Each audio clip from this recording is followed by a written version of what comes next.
Number 2, eliminate foods that trigger weight gain. There are a multitude of foods that could trigger weight gain. Actually, it's the ingredients within certain foods that could trigger weight gain. For example, number 1, you want to write this down.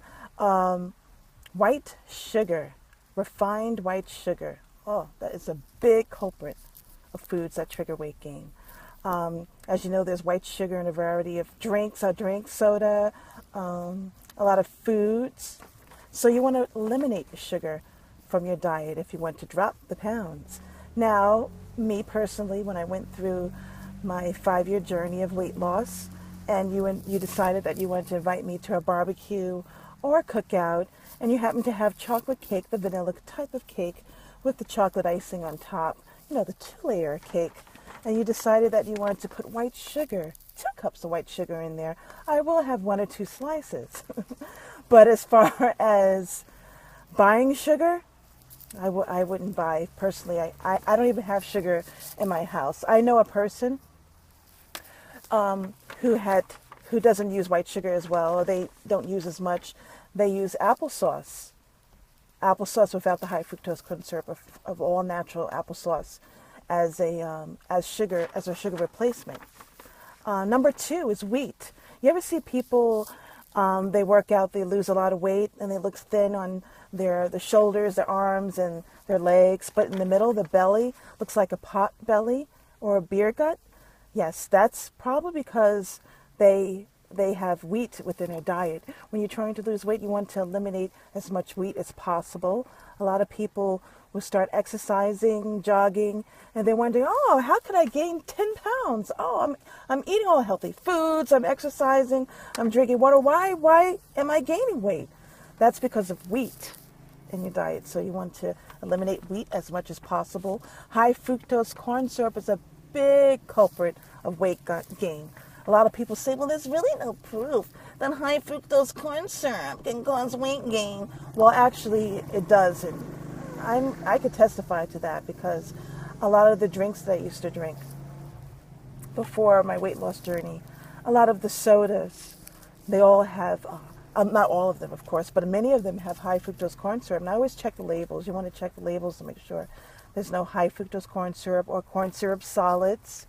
There's a lot of products where they'll sneak in the high fructose corn syrup and corn syrup solids. The stovetop stuffing. It's better, that you use for Thanksgiving for your stuffing.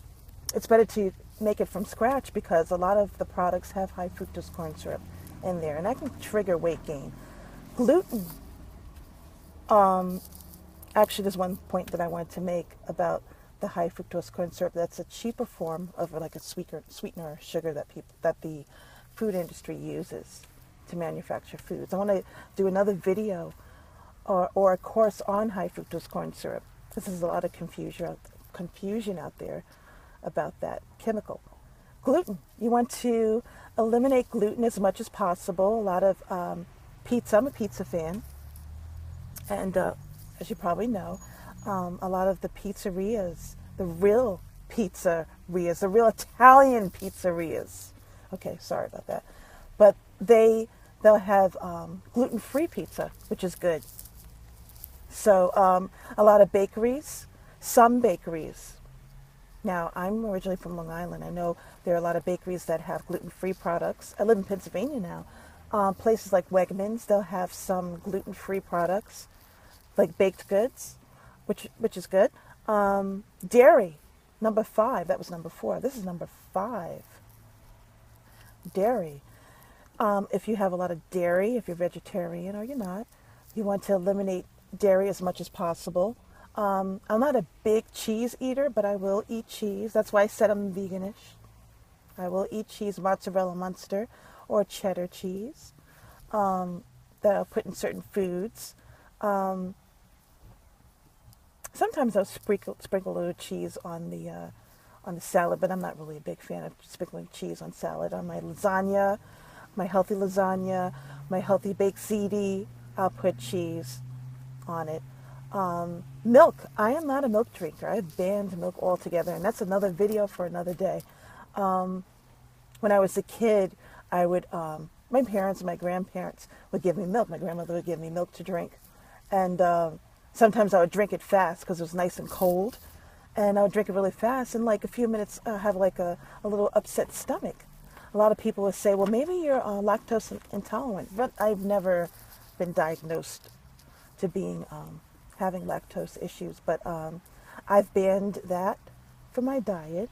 Now, if I go to Starbucks and I get a tall coffee, I say coffee, not coffee. No, I'm just kidding. And I get a tall coffee, and they don't have coconut milk or almond milk or anything like that. I used to put like the soy, but I've heard soy has a little issues. That's my next number 6. I'm going to talk about soy a little bit. So I'll put a little bit of the non-fat or the fat-free milk into my coffee. And it's only a little bit, you know. But as far as going to the store and buying milk, I only buy coconut milk, walnut milk, coconut milk, almond milk, and sometimes I'll buy cashew milk. Cashew milk is good if you're going to make macaroni and cheese. That's just a tip. Number 6 is soy. Did you know that 93% of soy products are genetically modified? Health experts say it can block the production of the thyroid, causing the metabolism to slow down to a screeching halt. As a result, you can pack on the pounds. Now, GMO, genetically modified organisms, I'm going to do a completely different video on that. That's a completely different course by itself. As you know, a lot of the foods that are in the store have been genetically modified. And some experts say that there's proof that it can cause disease, weight gain and disease, and that's one of the reasons why a lot of Americans, I'm American by the way, of course you could tell by my accent, a lot of foods have been genetically modified, and some people claim that it can cause sickness.